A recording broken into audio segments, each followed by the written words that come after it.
Hey everybody, you're watching Conversations in Pop Culture, and I am your host, Andrew Davis, and this episode is brought to you by my very own sponsor, which is my class coming out on October 5th, talking about comic book investing. So if you want to learn the fundamentals of how to invest in comic books, my class is for you. It's coming out October 5th. It's going to be on Udemy, Substack, Locals, and wherever else you can get it.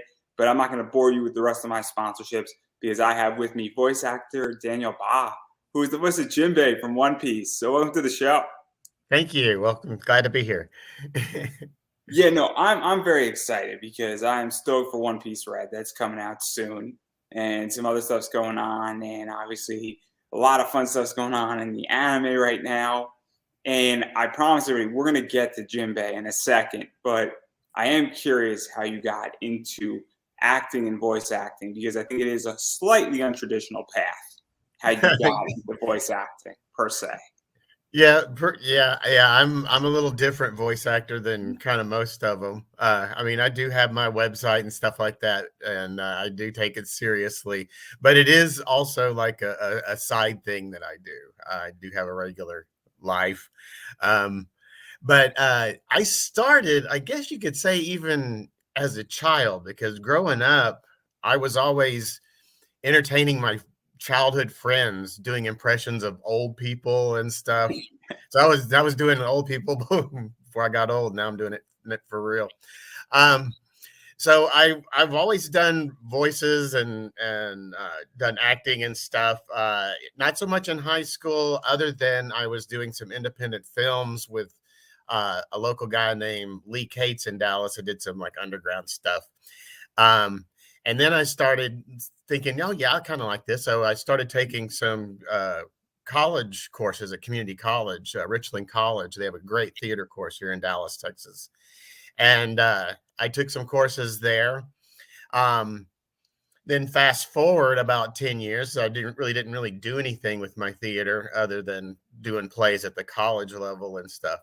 Um, I was introduced to the Pocket Sandwich Theater, which is an institution in Dallas, Texas. It's a local theater. It's a for-profit, one of the only for-profit theaters that make money. um, and so it's like a dinner theater where they throw popcorn at the villain. So they have melodramas. And so I started acting there on stage and did hundreds of performances, different shows. Then I became a director, directed some shows. Um, while I was doing all that, that's when I met Jade Haley Saxton, Jade Brennan Saxton now. And she was doing voice acting out at Funimation. And I was kind of interested in what she was doing. Didn't really think about it that much. I worked at a bookstore at the time, and we had an anime and a manga section, but I pretty much didn't mess with it. Didn't go over there. I stayed in my sections and stuff. Didn't understand it at first how big it was. I had no clue how big it was. My only introduction to anime was back when I was a child. I watched Speed Racer and King Kong from Translux, and that was about it. So once I found out about the voice thing, I said, "Yeah, that sounds interesting." So she kind of told me where the company was, and I got in touch with them and got on a email list for possible auditions and such. And then everything kind of rolled from there. I did a few auditions. They called me in to do what's known as Walla, which is just kind of background voice acting. And then eventually that led to Jimbei. So let's back up for a second because I think one of the things that people forget about voice acting, and I'm going to say something that I'm going to get a little flack for, but a lot of people can do impressions. I think people think that voice acting is just impressions or being able to change your voice and or even match a voice, and that's a part of it to some degree. But I think people forget that there is a side of acting to it because the voice is what comes before the actual word acting. And so, what was this like for you having that background and having that theater and also having the directing experience and stage plays, because I think that's what really brings out a character in a lot of ways. And I think that's Yeah. what people forget is a lot of the people in Funimation now, they were taking and getting, some of them have MFAs, some of them went to college for acting. And I think that's what people forget is that it's not just about, can I make a funny voice? There is an acting component. So what was that like coming in? Because I think that's what is sort of where things are going with voice acting in the way I see it as an outsider. Right. Yeah, because of my route through the theater, it was a little different. Uh, the main thing that I was concerned about going into it was the protocols and such. And so I actually took a course. I didn't take a lot of voice training courses, but I did take a voice acting course, not a voice acting course, but just an introduction to voice acting course from Lambert Studios here in Texas. And they teach all the things about what not to do, like not grab the microphone, adjust it yourself, allow them to do it, and when to roll and how to talk and things like that. But as for the theater side, yeah, it was strange because I've always had this Rolodex in my mind of different characters. Usually actors do, but when you take on these roles of these characters, from what I do is I pretty much treat it just like I'm reading a script. The only confinement is I don't have the movement. And sometimes that happens in the booth. I'm in the crowded booth that's sometimes no larger than like a phone booth, literally. And I've got to be running. And so to get that sound of running, I like to move my body, move my arms and everything. And sometimes I'll flail my arm and hit the mic and, oh, crap. Sorry, engineers. So that's kind of the hardest thing I had to overcome. But I always approach the role from an actor point of view.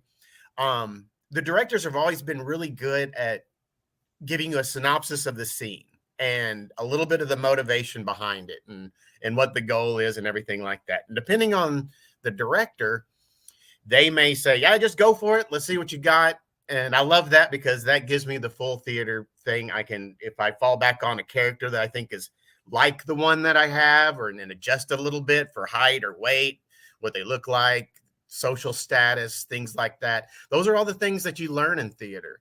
How to carry yourself, because it really does affect how you project. If you're royal or such, or if you're just a vagabond or out there, those things come through your physicality, and so that helped me in the booth. I would get the situation, try to run it through my mind, throw out what I had, and either the director said, yeah, that's great, let's go for it. Or they would have in their mind what they wanted from the beginning before I even walked in the booth. And I'm good with that too. They'll say, yeah, that's great, but let's try it this way. And they'll even sometimes say it the way they want to hear it. And I'll try to match it as best possible. And they're like, oh yeah, that's great. It's like, no, make it a little bit more whiny or something like that, and that's fine too. So the director styles really are different. All of them are great. All the ones that I've worked with have been just phenomenal. But having that actor experience, I can't tell you how, because it's made such a comfort level in me. It's automatic. And I went back and I was listening to some of your podcasts. I went back like the 6 years or so. And one of them that I listened to was Jenny Kwan. And she made a great point. She said, do it because you love it, which was absolute. Don't do this because you're trying to get into the business. But she said overnight success could take 10 years. And that's true. A lot of people say up and comer Daniel Baugh is doing Jimbei and no one's heard of him overnight, and I'm like, yeah, overnight for 30, 40 years, I guess. You just, you get popular at some point, over something, kind of the Andy Warhol thing. But anyway, to even dive into that a little bit, because I've been doing this for like 10 years now. So now I'm finally getting to where I want to be. And it's so true. Just, it takes a very long time.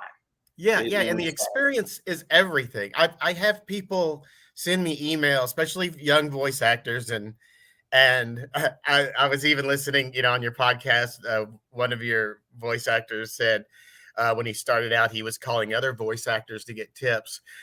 I get a lot of asked for tips from up and coming voice actors all the time, send an email, and I'm kind of flabbergasted at what to say because it's usually the kind of the same thing is, hey, look, your best route, at least in my case, was to get the theater chops first. You get the theater chops, you're an automatic actor, you do improv, you throw these things out there.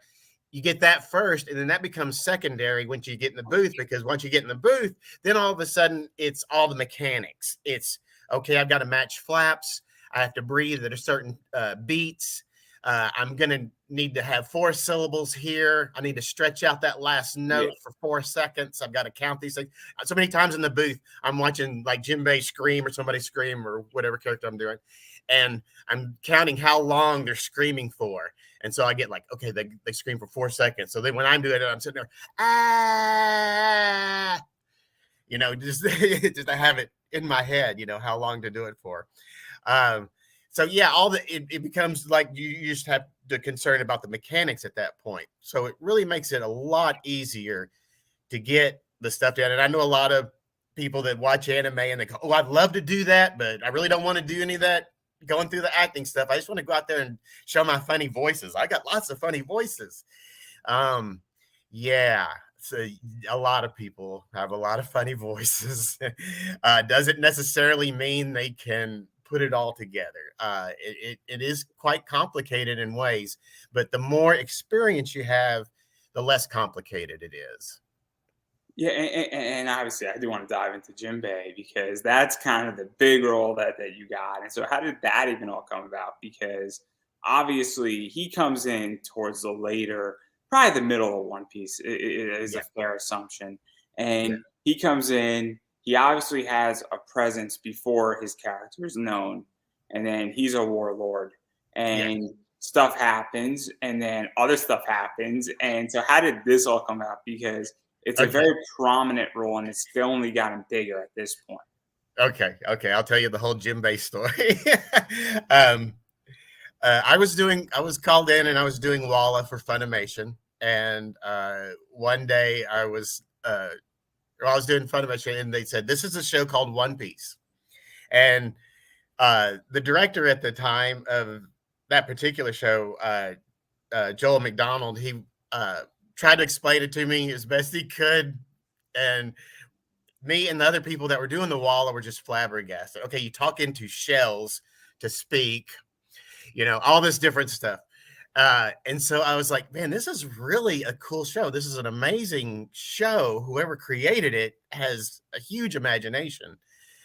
And I still feel that way. He's a genius. The way he like threw the character down as being, mentioned, and then hundreds of episodes later he comes in, uh, and he does that with all of them, and that's the crazy part.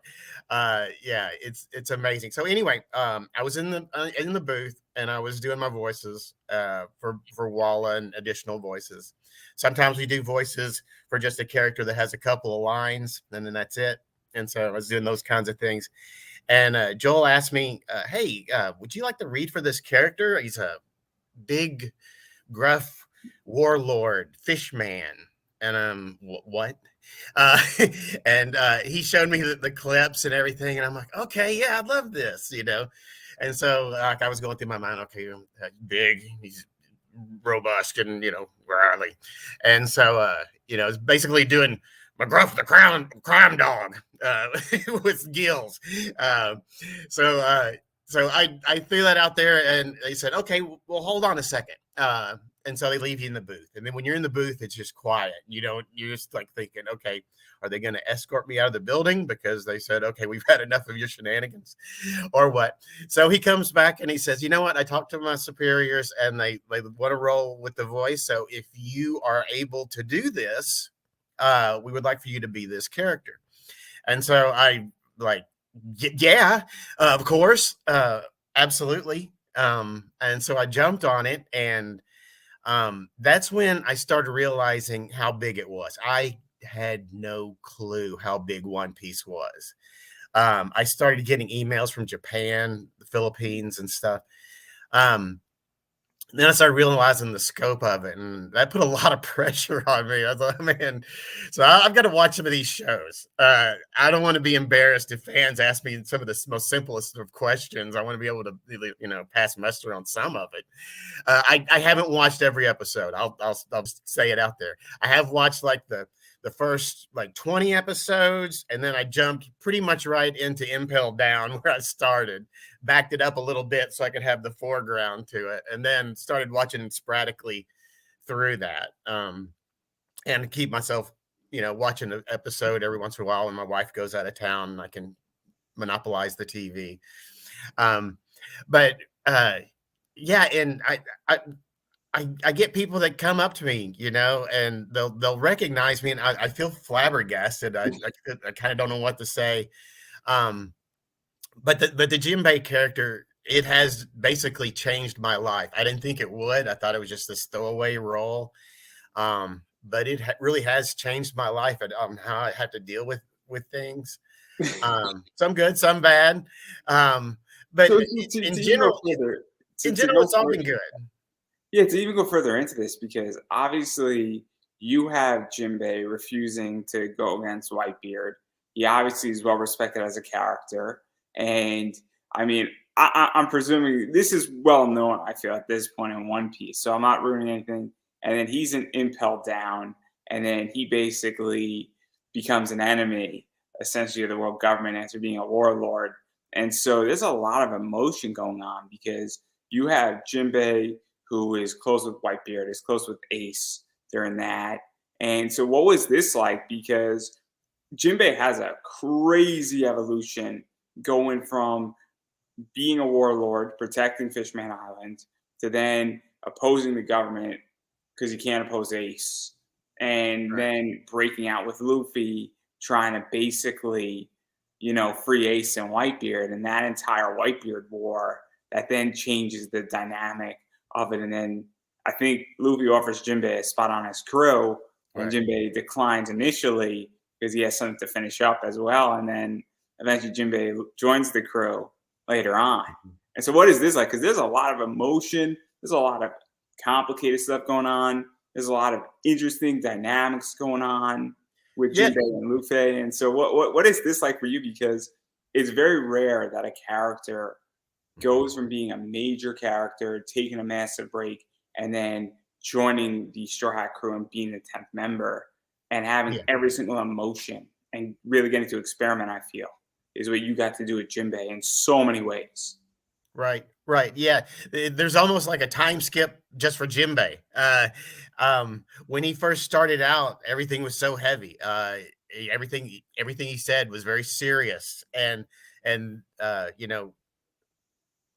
don't want to say he was one dimensional, but he was very serious. You rarely saw him joke, smile, laugh, or anything like that. Um, After the blood trip.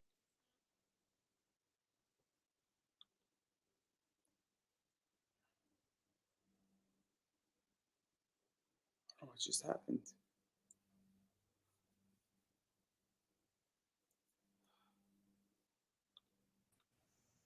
Okay, sorry about that. Yeah, you're good. You're good. You're good. Where was I? After the Um, blood transfusion. yeah. After the blood transfusion, and he asked, if you wanted to join the crew. It seems like at that point, things started changing a little bit. You started seeing a little bit more humor in it. Lately, there's been all kinds, and as an actor, that really opened it up for me because I got to play with the role, and the directors got to allow me to play with the role, and we had a lot of fun with it. When I love seeing Jimbei with the cone eyes poking out, and screaming. Um, it seems like as he's joined the crew now, his realms of emotion have expanded, and it's almost like a different character. Um, Yeah, so it has been a bit of a challenge, but it's been a freeing challenge, and it's been very interesting, and I'm interested to see where this goes into the future. And even to talk about that, because obviously Jimbei has a major role in Impel Down that leads into the Whitebeard War. And I'm gonna, obviously the more times you're in an episode with a character, it's obviously work. It's obviously cool to express that character as well. And you also get that character development. And now the fact that Jimbei has joined the crew at this point and is now part of the crew is now dealing with, the Straw Hats. He's a main character. And it's like, getting upgraded. It's kind of like, back in the day, on Days of Your Past, sometimes characters got elevated and then they join the main cast. That's kind of what sort of happens. What is that like for you as well? Because I feel that as a character, Jimbei is now more front and center on this. Yeah, yeah, and it's been a little strange because I've had to kind of go back and reevaluate the relationships that Jimbei has had with the other crew members, with like Nami and Zoro and Sanji and because it's evolving even as we speak now. And with Oda, the way he throws things at you, and a thing that I have to kind of fight off is being prejudiced as also being a One Piece fan. I'm not saying I'm the greatest fan, but watching and stuff, these characters do grow on you, and like there's sometimes that I want to kick Sanji's ass as a fan, but I don't want it to affect how Jimbei relates to him, and I'm afraid that might be in the back of my head and come out and be like real sarcastic. It has happened once where I delivered a line real sarcastic, like, and they're like, I said, let's go back and re-record that. I don't know why it slipped out that way. It just did. But yeah, the dynamic is really incredible, and it's always evolving, so it's always keeping me on my toes for sure.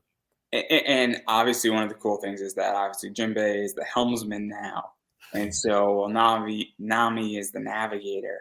Jimbei is the helmsman, and so that's also cool too. Is that you got this massively diverse crew, and arguably One Piece has probably the best main cast of the 10. I think is a safe assumption in a lot of ways because if you look at all 10 of the Straw Hats and who plays them, it's an unbelievably talented voice acting cast. And so, what is that like for you? Because obviously, you're in the booth alone, and I don't know how many people know that about voice acting. But at the same time, it also must be reassuring knowing that you got some of the best that have been in Funimation for the last 20 years working on this show, and that that even though you're not directly recording against them, that their interaction with you is going to be where you need to be, and you need to be where they're at as Yeah. well. And so what is that like? Because as a fan of it, I get the end product. So I hear your voice with Brina Palenti's voice, with Chris Sabat's voice, and everybody else's voice, and it's kind of crazy. Yeah. Well, luckily, a lot of that falls on the director's continuity. um, a lot of times, they'll play a clip before you do the voice, and I'll hear Colleen doing her Luffy, so I'll know how she's delivering it and things like that. So that happens every once in a while. Not that often, but in most cases, the director has the continuity to where they knew what happened immediately right before. And if it doesn't fit, they come back and say, hey, you need to be more serious about this, or you need to be lighter about this. And that happens. But yeah, working with the cast of One Piece, the main cast, the crew cast, well, there's a lot of people in One Piece very talented that aren't on the crew. The whole thing is it's amazing. I'm very blessed to work with them. Some of them are truly amazing with what they do. I've watched them in progress working in the booth, and it's like, wow, that's good. I'm not that good. I'll be honest, I'm not. But I do the best I can. I fall back on my acting. I try to be true to the character. So, isn't it nice the fact that there is so much, and I hate to use the word money because, but I think it's sort of the right term where there's been a lot of money that's been invested in One Piece. both in Japan and in America. And Funimation has put really a lot of money in searching for the right voices and making sure that those voices fit those characters. And so, as a fan, and I would imagine as an actor and as a voice actor, it's nice when you realize that a company has said, look, we want the people who are perfect for these characters. And they need to be perfect in how they function, because if one thing is off, where, and I'll use your character, if Jimbei is off and doesn't interact correctly with Luffy, it's going to be spotted miles out. Right. And so that must be nice, I would imagine, for you, that because not every anime is like that. That doesn't Yeah. mean when animes miss, sometimes it's bad, where it could just be that line. But with One Piece, it doesn't miss. Yeah. And Yeah. that's crazy about One Piece. And even a bad episode, or an episode that is sort of just a calming episode where nothing major happens, it still doesn't miss on the voices. Yeah. And so I would imagine it's a different experience. It's similar to Dragon Ball Super in a lot of ways. It's Yeah. very similar to that as well, where you can tell that it is to like the second is Yeah. perfect on the characters. And it just must be really nice to be on a show that does that. It really is, and the directors do an absolute wonderful job. And a lot of the things that people don't know about it is a lot of the things have to be cleared from Japan, from the original sources and stuff. So they had to go and check and make sure that things are okay. My voice, they had to check and make sure that I was okay for the character. They probably say, "Hey, yeah, pitch him down a couple of notches, they'll be fine," you know. But yeah, it is incredible. It's also a little scary knowing that there's so much. I am really excited about Red. I'm waiting for it to be announced what theaters I can go see it, because I want to see it in the Japanese version. But I guess it's going to be fall. What I'm excited about for Red, and I'm gonna have to buy it off of eBay. In Japan, they have the Gum Gum popcorn holders, so it's crazy what's going on with saw Red. those. And they're super expensive on eBay right now, and I'm not very happy about that. But the idea is that I am excited to see One Piece Red. I'm not exactly sure if One Piece Red is canon, if it's not canon, if it's half canon. I know that it's technically 3 episodes it's counted as, I think, in like the 20th season, but it's a movie. But it's going to be super exciting. This is Jimbei's first movie, I think, as part of the Straw Hat Crew.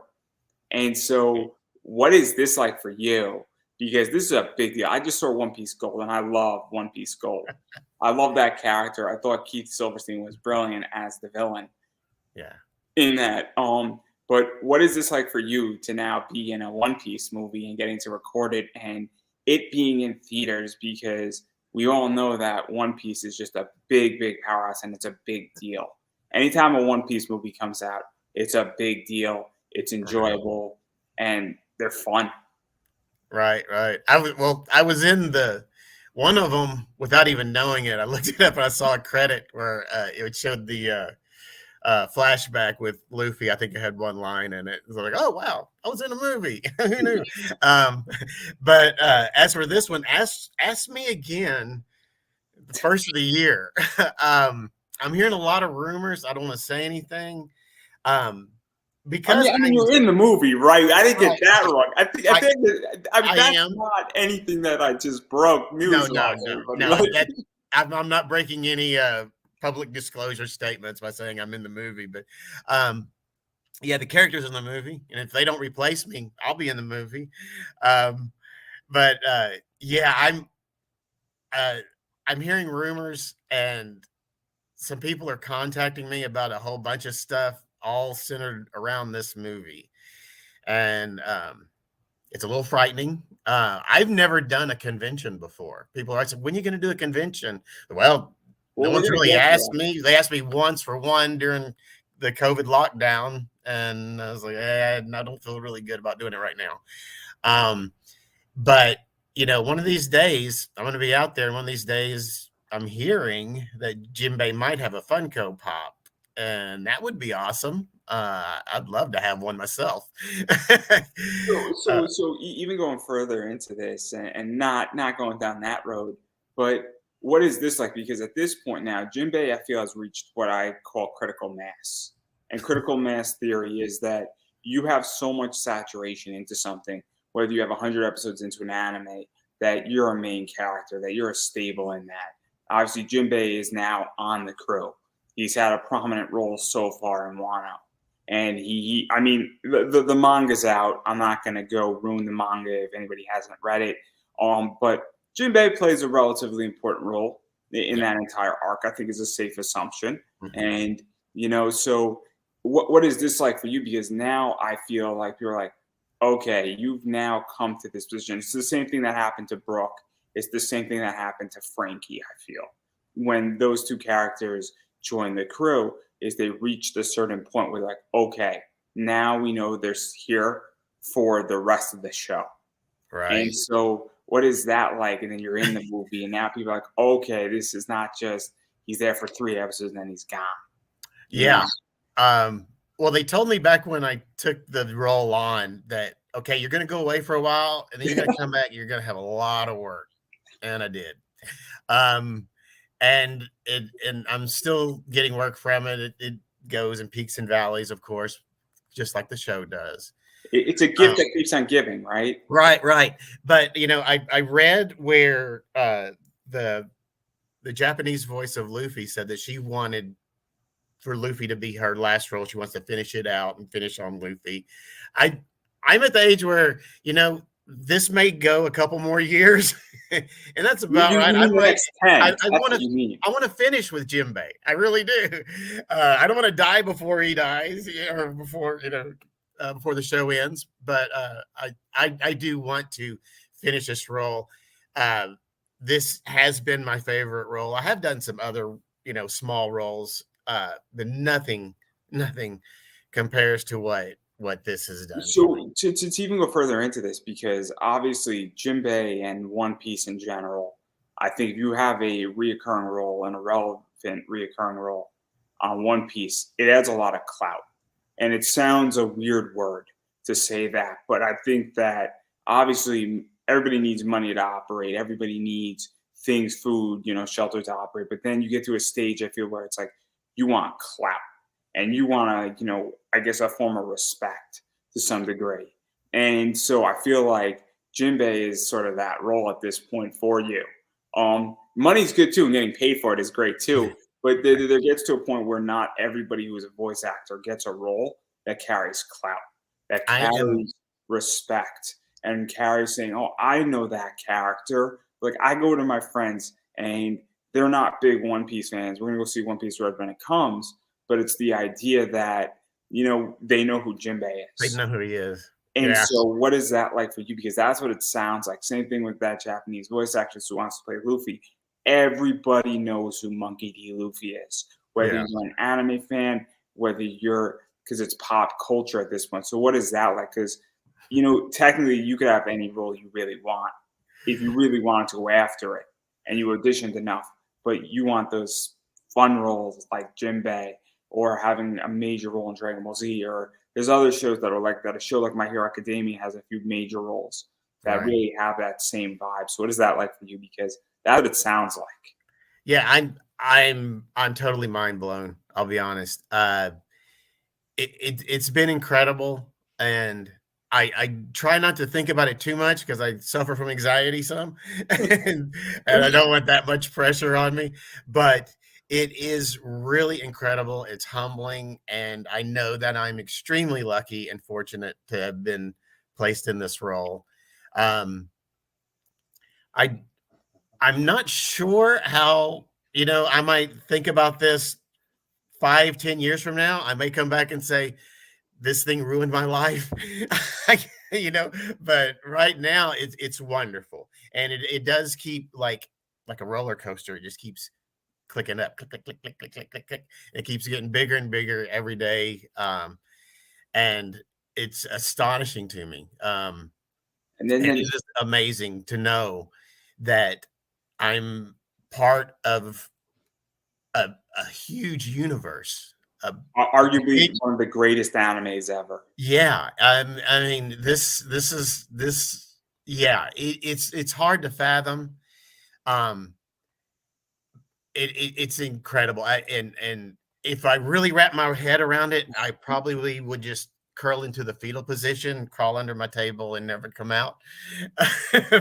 But so far, it's just been fun, and I think that's been the key.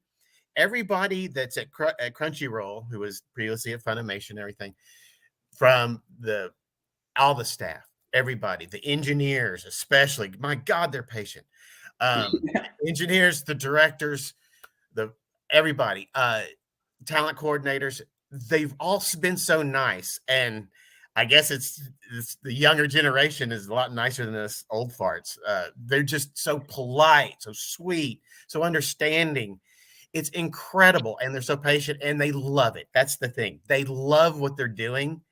And it's infectious. It makes you love what you're doing going in. And I'm sure that they would spot someone who didn't love what they were doing and they wouldn't be up there anymore. And so most of the people that are doing this, that are actually coming up with the characters and letting everybody know, hey, I got a new character, they love it. That's the reason they're doing it. And that's the reason I'm doing it. And like I said, this One Piece thing is it's phenomenal. It's changed my life. I don't have the words to express what it's actually done. And I'm sure, and you don't have to answer this question. You can just plead the fifth. Obviously, there's merchandise with Jimbei that has already come out. That I know. So there's shirts with Jimbei, there's prints, there's posters with Jimbei. There's obviously, if it doesn't already exist, at some point there's going to be a plushie of him. At some point, I mean, this isn't me breaking any public disclosure. And then I don't know if Jimbei's been in video games yet, but that's obviously somewhere going to be on the table. Exactly. I don't know every little thing that's merchandised with him. There's probably an action figure. There's everything of Jimbei. My point is that I don't think that I'm breaking any public disclosure. I don't know if he's been in a video game or if he hasn't been, but we all know it's coming. I mean, it doesn't take a genius to figure that one out. Yeah. But my point is that very much with One Piece, it is the gift that keeps on giving. Obviously, Oda said he's on the last arc. I think he's lying, but that's just me. I think he's lying. I think he's a horrible liar and if he is on the last arc, we know it's another 10 years. So it's going to be just a long, long arc. the third act of One Piece, everybody's going to be like the next 10 years. And I know that Wano's not finishing up till probably middle of next year as far as the anime. I know that much just because I think Funimation releases like 40 episodes a year of One Piece now, which is a lot. I mean, that's a lot. But what is this like? Because there's really an infinite amount of possibilities. Even once the anime is done, there's so much possibilities with One Piece, whether that's video games or them just doing films after and just doing side quest adventures and being even part of that universe. What is that like? Let alone, I mean, the Ace story, that's a whole different thing. Who knows? Maybe Jimbei will get his own 12 episode arc. I mean, anything at this point is possible. We've seen it with Naruto, where all these characters have gotten 6 episodes to themselves based off of light novels. And so what is this like? Because at this stage, anything is possible in One Piece. And that's why it's such a crazy, crazy story. And I have my own theory where I'm just waiting for One Piece the next generation. I'm just waiting for that. I'm just waiting for that. That's going to blow away One Piece. Go 100 years in the future after Luffy and this entire crew's done. And the second or the third generation of the pirate crew, oh my God, that's going to blow away One Piece to shreds. And One Piece is already great. I could definitely see that. And as for all the stuff that might happen, right now, bring it on. I haven't been approached for a video game yet. I'd love to be. My contact information is on my website. We'll talk about that later. But right now, I'm pretty much open to anything. And all I know is that I'm very excited for One Piece Red because I know that's coming. I think Shanks needs to go to How to Be a Good Father class. I'm clearly not getting welcomed into Funimation after that statement. Clearly, whoever plays Shanks, I'm clearly not getting an interview with them either. But all jokes aside, it actually looks like an amazing movie. It's going to be fun in Japanese. I'm going to go see it in English. I'm going to go buy it when it comes out in English because I'm excited for it. But I do want to back out of One Piece because I probably can ruin half of everything that's gone on in One Piece, and I might get you and me both in trouble. But I am curious about things outside of One Piece a little bit and more in voice acting. And obviously, COVID has messed stuff up because you came into voice acting before COVID. COVID happened, and then everything had a transition. I think to doing it in your own studio. Some people understood how to do that, some people didn't. Also, auditioning changed. I think that there are both positives and negatives. So, how did the COVID era or COVID affect all of voice acting? Because I think a lot of people don't realize, and this is my take, and correct me if I'm wrong, that it was in studio and then some of it was out of studio. And then also during the COVID era, some of it was also done in studio as well, but there was massive precautions. Absolutely. And again, I'm not a voice actor, so Yeah. that's what I know. Yeah. When COVID hit, it pretty much shut things down right away. And it got to be where they were relying heavily on people recording from home that had the quality studios. I was asking the directors, hey, what do y'all prefer? Because there was some in studios, but like you said, being so precautious, basically they hire someone to go around and sanitize everything you touch in there all the time. You wear the mask all the time. So many protocols. You had to fill out a survey before you entered. You had to show your inoculation status, all these different things, more than I could possibly imagine any company doing. So they did what they could do.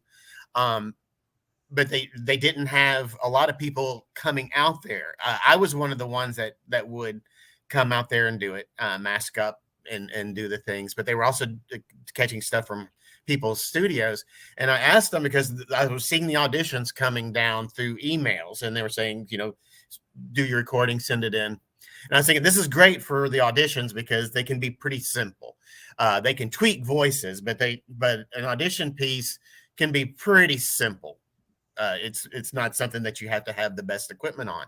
However, if you're doing a show, you need the good equipment. And I was asking the directors, what do you prefer? Do you prefer to be in studio or at home? They said, well, at home, if the people have the right equipment, everything's fine. It's just when they don't, it can be a nightmare, things like that. And so I think they all enjoy being back in the studio. And the new studios, when they went from Funimation to Crunchyroll, they went to a different studio location wise, and the studios are lots bigger, lots bigger, and so just the whole open atmosphere of the building is really good, and I think that gives people some confidence in coming back in the way that they do their protocols for staying safe.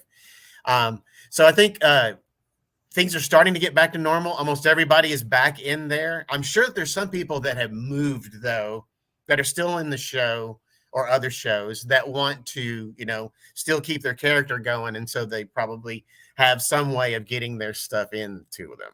I don't. I've just got a little snowball speaker here at the house that I use occasionally. But I'd go to the studios and let them work their magic. Yeah. Did you also feel that it has expanded a little bit what can be done? Because I know people who have really, really good home studio setups. And I know people in Texas who have really good stuff. Yeah. And like they spent like a good like 20 grand. Yeah. And they obviously do commercial work. They do other stuff too outside because little known secret, everybody, voice acting, unless you have a lot of roles, it doesn't pay the best. Just giving everybody a heads up. It's a dirty secret. Yeah. I don't really care if I expose it because it's sort of well known. But I know that a lot of people do that. And that's why they have it because commercial work is nice. But do you feel that it also has expanded? Because if you can have a good home studio you could be technically in the middle of nowhere, but you could be working for Funimation Crunchyroll, or they could go get something. I think Keith Silverstein's a good example, where he's out in California, but he was a villain in a One Piece movie. And so all of a sudden, if you have the perfect voice, it can be done. Or if you're in a movie and the movie is 2 hours, maybe you go out to Texas for a week and you bang it out.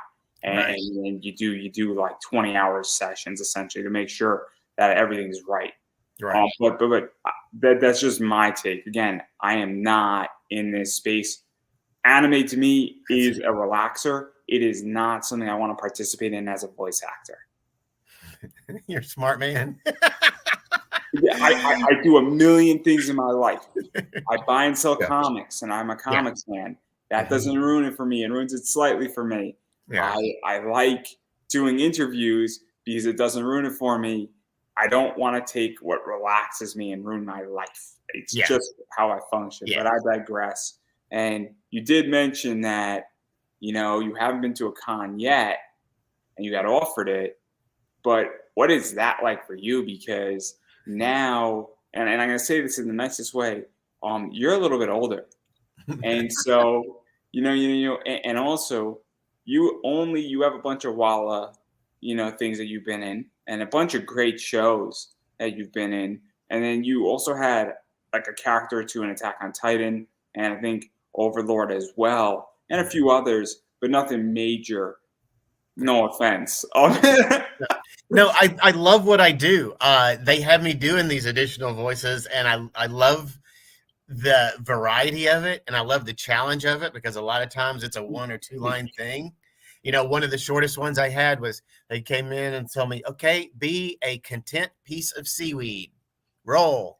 Like, ha-ha! And cut it, got it. It's in the bank. I love that stuff. And so, and to be honest, when you talk about the age thing, commitment wise, the One Piece thing made me a little nervous. But I want to do this as long as I can. I know that voices change, and a lot of things with age can get a little rough on you, especially if you're doing a gruff voice all your time. So I want to make sure that, I'll always enjoy it, and I'll do it as long as I enjoy it.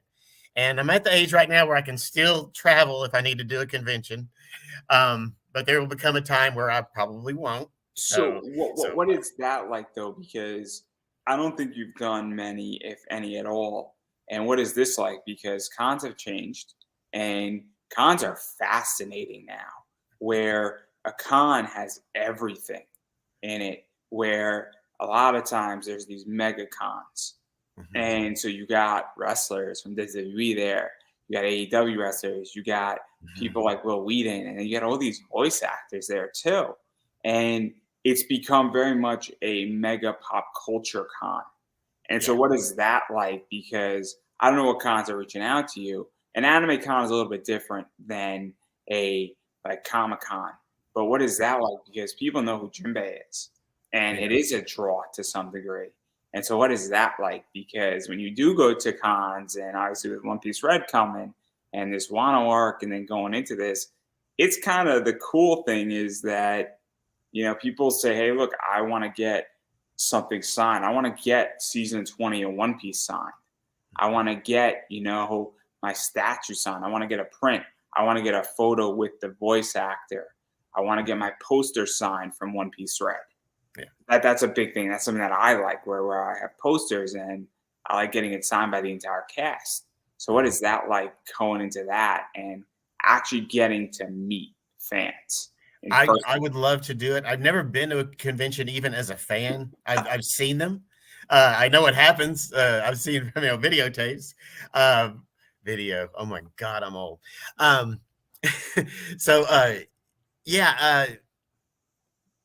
The reaction that I get from the One Piece fans is incredible. And it's usually just one-on-one. I'm in a restaurant or something, and they're talking to me. And it's incredible the depth of love that people have for this show. And so I respect that. And I know that these people have paid money to this huge universe that I'm a part of. And so I have a little bit of a responsibility to at least, not only do the best that I can and do a little bit of a research for it and everything, but to listen to them, and yeah, if somebody wants something signed, I'll sign it. Um, I, it's incredible the love that they have for the show, and I understand it because I had the love, but I I'm just the casual fan, so to speak.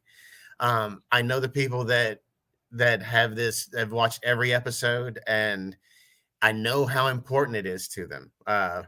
I've read some things online about how important things are, and it's usually the people that aren't very happy that are the most vocal. But I also hear a lot of vocal people that are very positive to me, and that's what always keeps you going. You try to remember the most of it. And one of my first director, Joel McDonald, told me, I was like, I was like reading on a Reddit, and he goes, "Let me stop you. Don't don't." And he said, "Listen, there's a lot of people out there that think they can do it and they can't do it, but they'll bitch that you can't do it or say that you can't do it, or they'll have some reason for hating you. And there's some, if you will look down and if you start to doubt yourself, just look at what other people say about some of your coworkers. And it's the same thing, it's just people that are just sad in their lives, and so they got to take it out on social media or something. But I try to concentrate on the people that love the show, because I do know that it means so much to them. And in this day and age, with everything that's going on, and that's a quote, everything that's going on, we need this outlet. This is my outlet. I work a full-time job. You said you worked, with collectible comics. I work with collectible books, so we have that in common. But I have a full-time job. I'm also a full-time caretaker for two people. So my plate is full, and so this is my outlet. This brings me joy, and I'm a Scorpio, so if it ever stops bringing me joy, I'll quit it in a heartbeat. But right now, I love it, and I can't get enough of it. No. What you said is so true. In which that people hate me for doing this. People hate me on what I do, and my solution is that okay, you don't have to listen to me. You don't have to listen Right. to any interview I do. And you know what it is? You don't have. I'm not charging anybody to listen to me. And you know what it is? If you don't like it, change the channel and move Right. onward. I don't love every single arc of One Piece, but I love the show as a whole. Yeah. And so that's how I view it. Where, and look, I know I can't do certain things. I know I can't do certain things, and so I understand. That's why I don't criticize voice acting. I'll criticize a casting choice sometimes, saying I don't think that this person was casted correctly. I think this other person, but that's an open debate, and that's usually what me and my friends talk about. But we don't go on Reddit. Right. We go on you're, Reddit sites. you're talking about your limitations. You know what you can't do. I've got a fan in Japan that she told me that she went and saw the episode and saw Jimbei and loved it. And my first question was, does he sing? She's like, no. Oh, thank God. Because I did not need to try to come up with Jimbei singing. Just to imagine it hurts. I'm not gonna lie. I might I'm write sure it'd be Oda. death metal. I might write Oda a letter just to get that in there now. It would have to be death metal. It's the only thing I can think of. The Cookie Monster growl. Yeah. But I digress. I don't want to ruin anything. I don't want to get you or me in trouble. I still want to go through the entire One Piece cast. I have 8 more to do of the crew now. So I got to interview Brina, and Brina is fantastic. And my next is Stephanie Brenham, who's Nico Robin. And yeah, eventually I'm making my way through everybody, and then that would be fantastic. So I'm working on it, everybody. It might take a few years, but I'm sure I'm going to get at least half the cast at some point on this show. But I do want to give you a chance to self-promote yourself. So where can people find you, bother you, hit you up, tell you how good you are, or how bad you are? I believe in freedom, guys. I believe Right. you have the right to express your opinion, but it's just that it's an opinion. Yeah, and being a theater actor, you get negative criticism. That's part of the game. And sometimes they're just honest. So you just got to listen to it. Yeah, you're right. I did suck on that. But I do have a website. It's what is it? Daniel Baugh voice actor, or not voice actor, VA. So it's danielbaughva.com. And there it also has a link to my Twitter account, which is the Baugh Actor Man, and Facebook actor Daniel Baugh. But if you go to that danielbaughva.com, it has links to all that. And I didn't do that to try to be a big wheel voice guy. It was just like I was getting bombarded so much on my personal accounts that I was like, I got to set something up to direct people to it. So it's there. It's brand new. It'll probably get more action later. Right now, it's not getting anything, but but we'll see. And I'll be including it in the link, everybody. So when this goes up and goes out, it'll be out there. And furthermore, and I'm going to keep saying it, you have to support what you like, and you have to support the people who are in it. And I'm going to keep saying it. And what that means with voice actors and the shows they're in, you got to watch those shows. You got to share that you're watching those shows. If they are selling prints on their website, their store, anything signed, shout out, anything of that nature, if they got to GoFundMe, buy me a coffee, anything like that, you got to go support it, because at the end of the day, if you don't, those things disappear. Now, I don't think One Piece is going to disappear tomorrow, but if you want it to stay around forever, go watch all the episodes. Go buy a Crunchyroll subscription. I don't think you'll be unhappy. Crunchyroll is where it's at. I don't know if Funimation has their website still open, but the two companies are the same now. So whatever's on Funimation's on Crunchyroll, and whatever's on Crunchyroll's on Funimation. But you need to watch One Piece every week. And whether you're starting brand new or not, you have to do that. And furthermore, you have to buy merch from people when you go to a con and when you're not at a con, because it does make a big difference. Yeah. And as far as I'm concerned about supporting this show, obviously I have a buy me a coffee link. So if you want to see what I'm doing here, that's fine. If you want to advertise on this show, you could hit me up, or you could go through buy me a coffee. If you want to just make me smile, please share it out. That's really what I want. I would like a share. If you are a voice actor or actress, please come on my show. I have Danny Chambers coming on later this month, so that's going to be fun. I'm super excited for that. That just came in last night and is confirmed. So that's everything I got going on. My social media is at Pop Anime Comics on Twitter, at Pop Anime Comics Instagram, Facebook page is Pop Anime Comics, YouTube is Pop Anime Comics. So you can bother me there, and anything that is Pop Anime Comics is mine. And on that note, I'm going to give you the final word. Well, just real quickly, if you get a chance, try to get Pam Doherty, Big Mom. She would be a good interview. I'm always open to suggestions. I am slowly making my way through One Piece, but I am not going to accept that as the final word. So final word. Yeah. Okay.